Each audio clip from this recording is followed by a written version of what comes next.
We provide support, financial support, with school uniform vouchers for every child.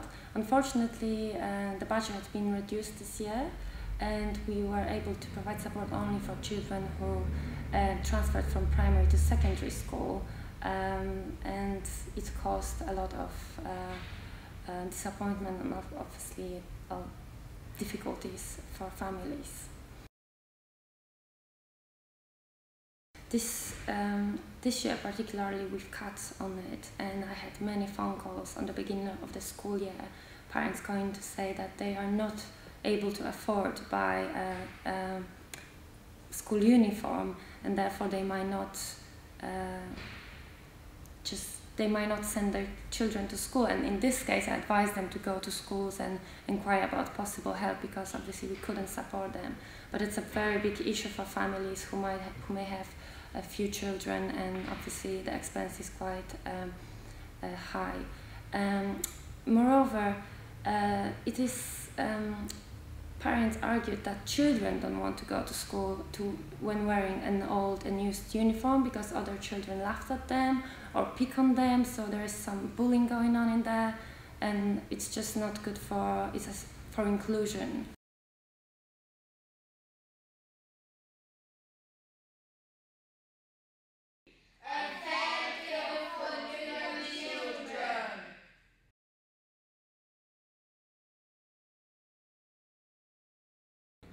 Over the years in Newham, we have been extremely concerned with regard to government funding for the London Borough of Newham.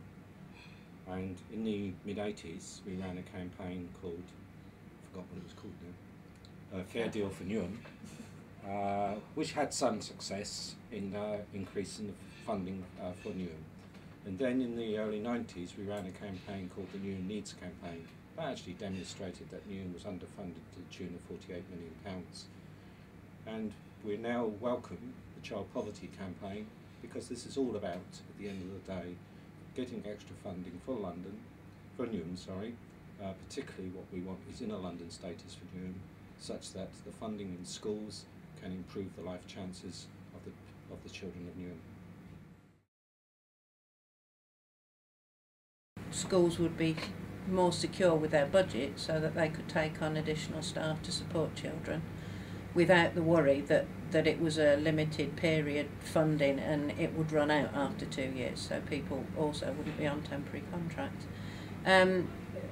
Schools may be able to look to reducing class size, but also putting in additional adults to support children before school and after school, because those living in poor accommodation, which is an awful lot of them, need somewhere calm and quiet to do studies at home, whether they're primary or secondary children, just to read to people. So it would be a case of having the budget behind you to put those measures in place.